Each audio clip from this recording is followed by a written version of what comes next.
Good morning, sixth grade. So you should have already watched the opening video here. So let's go ahead and start on Chapter 23, Lesson 3, which is Nationalism and Nation-States.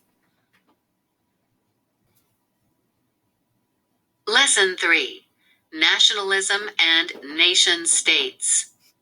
It matters because the demands of peasants and workers can make changes in a nation's government. Nationalism and reform. Guiding question. What political ideas shaped Europe during the 1800s and early 1900s? Nationalism means the desire of people with the same history, language, and customs for self-rule. During the 1800s, nationalism, along with demands for political reform, led to dramatic and far-reaching changes in Europe and the Americas. Political reform in Britain. While war and revolution raged in most of Europe, change came peacefully to Britain. In the early 1800s, nobles ran Britain's government, and the middle and working classes could not vote. Groups having no voice in government began demanding change. In 1832, the British government passed a law that gave voting rights to most middle-class men. New and growing cities gained more seats in Parliament. As industry continued to grow, dissatisfied workers began to speak out and protest for additional rights. Workers still did not have the right to vote and felt they were being unfairly represented by the government.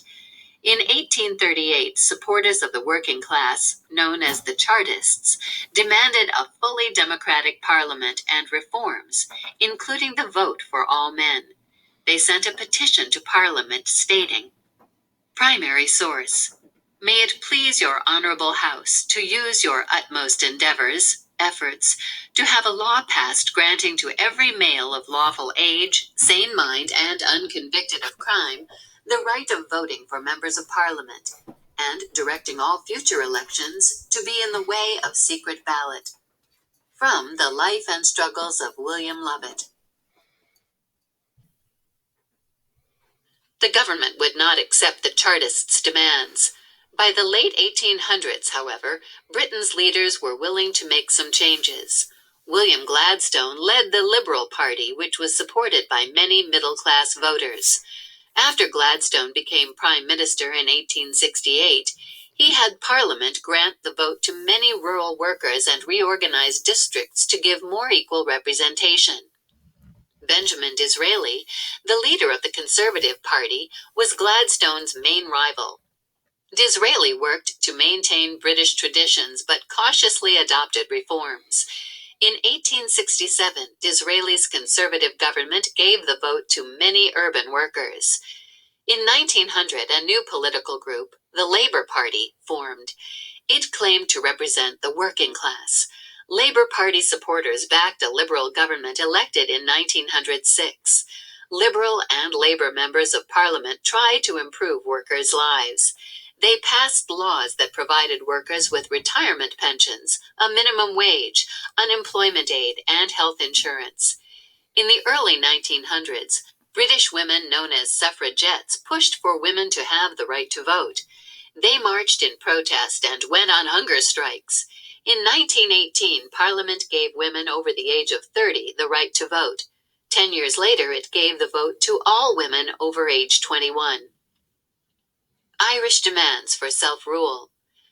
During the 1800s, Britain had difficulty ruling its neighbor, Ireland. British and Irish Protestants owned most of Ireland's wealth. Yet, most Irish people were Catholic and poor. By 1830, their protests had won them the right to vote and to sit in Britain's Parliament. Still, British leaders refused to grant the Irish their main goal, self-rule. Irish hatred of British rule increased when a severe famine hit Ireland in the 1840s. The British government did not send enough aid. At least 1 million Irish died of starvation and disease. Millions more left for the United States and other lands. After this tragedy, pressure rose for Irish Home Rule, or Ireland's right to its own legislature to handle Irish affairs. Gladstone tried to pass Home Rule, but Parliament did not support him. Many British and Irish Protestants opposed Home Rule, fearing it would lead to Irish independence.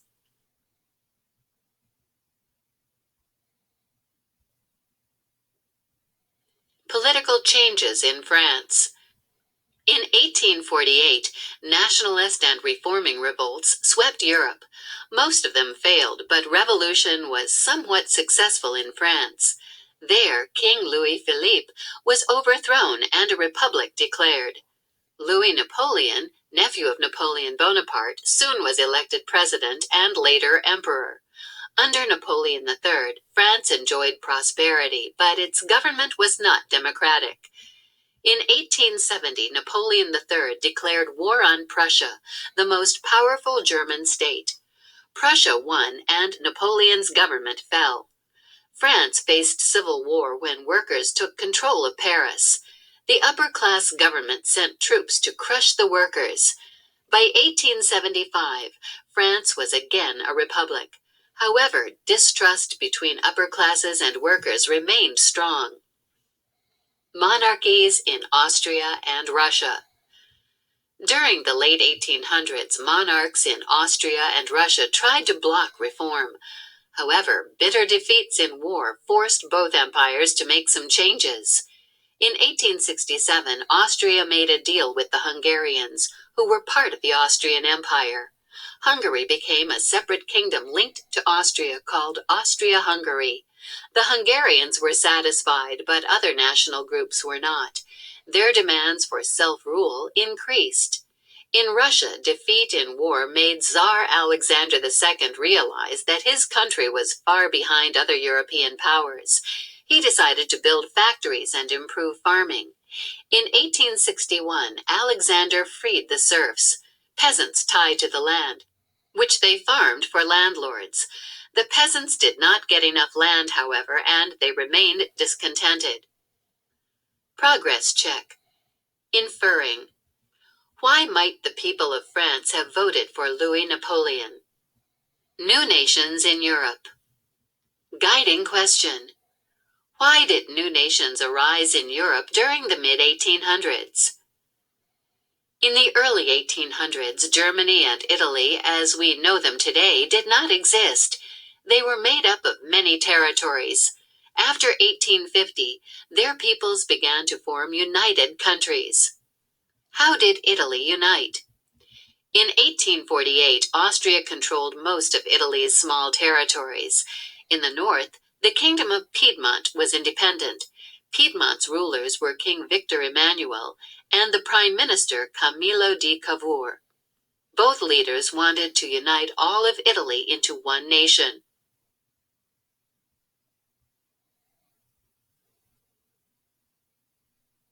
In 1854, Piedmont sided with Britain and France in a war with Russia.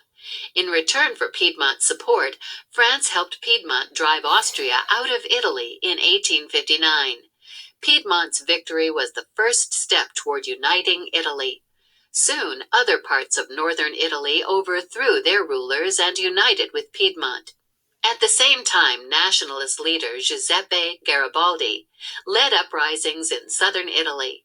In 1860, his forces gained control of the island of Sicily.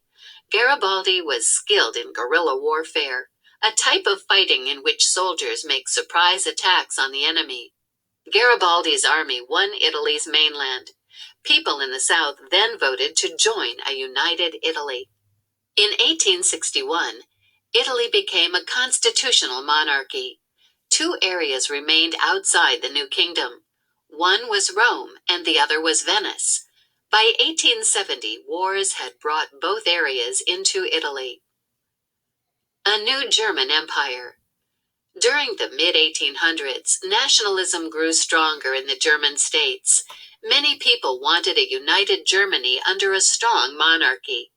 They gained Prussia's support. In 1862, Prussia's King William I named Otto von Bismarck as his prime minister.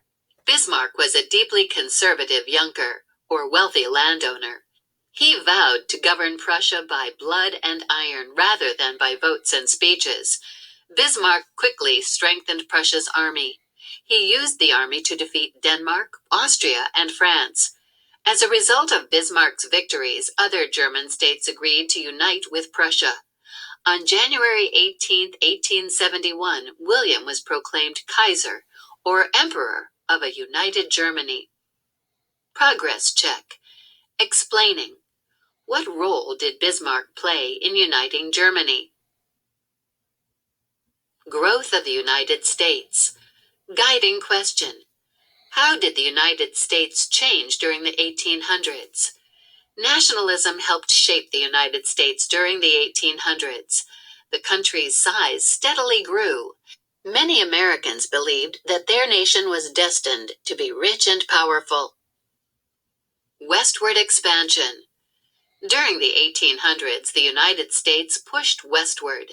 Many Americans came to believe in manifest destiny, the idea that their country should stretch from the Atlantic Ocean to the Pacific Ocean.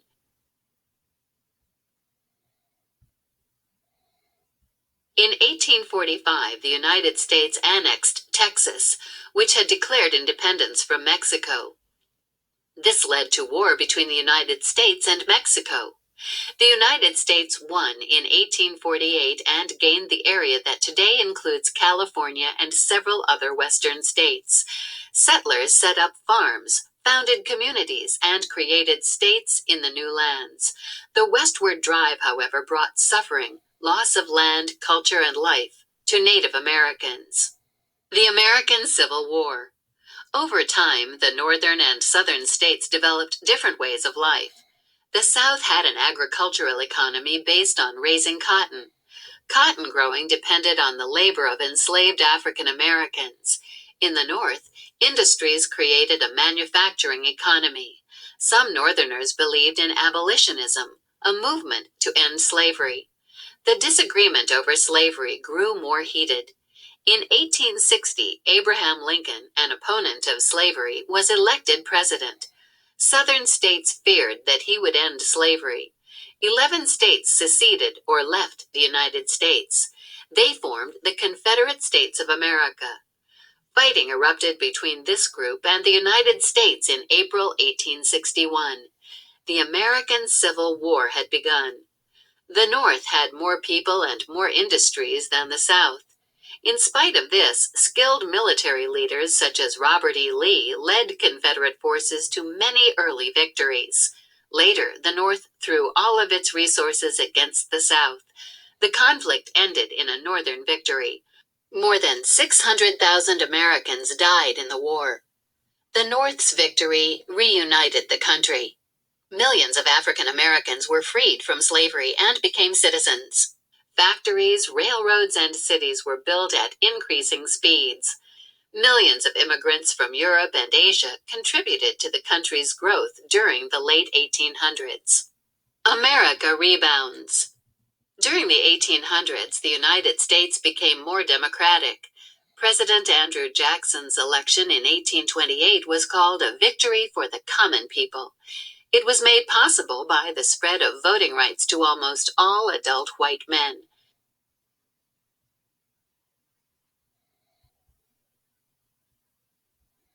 In the 1800s, women also began to demand equality. Women suffragists fought hard for the right to vote. Finally, in 1920, the 19th Amendment to the Constitution was ratified, or approved. This guaranteed women in all states the right to vote. Progress check. Comparing and contrasting. How were the economies of the North and the South different before the American Civil War? Independence in Latin America. Guiding question. How did the countries of Latin America win independence? During the 1700s, Spain and Portugal did not face serious challenges to their rule in Latin America. In the early 1800s, the situation changed. Latin Americans, inspired by the American and French revolutions, wanted independence. Winning independence. The first successful revolt against European rule took place in Haiti, an island territory in the Caribbean Sea. There, Toussaint Louverture led enslaved Africans in a revolt that eventually threw off French rule in 1804. People in the Spanish colonies of Latin America were also ready to revolt.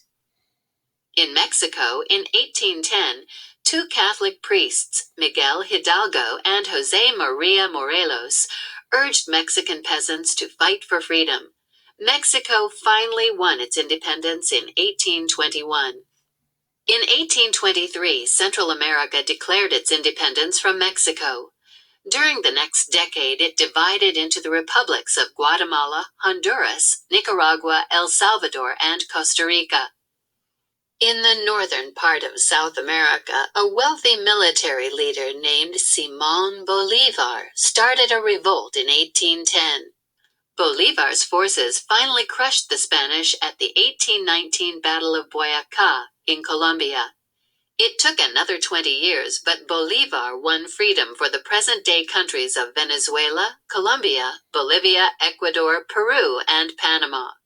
As Bolívar fought in the north, a soldier named José de San Martín led the struggle in the south.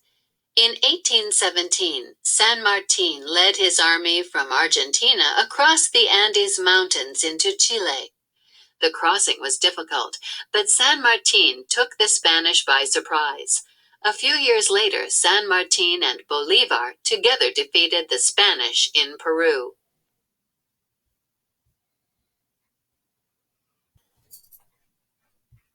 Challenges to growth. Latin Americans wanted their new countries to become stable and prosperous.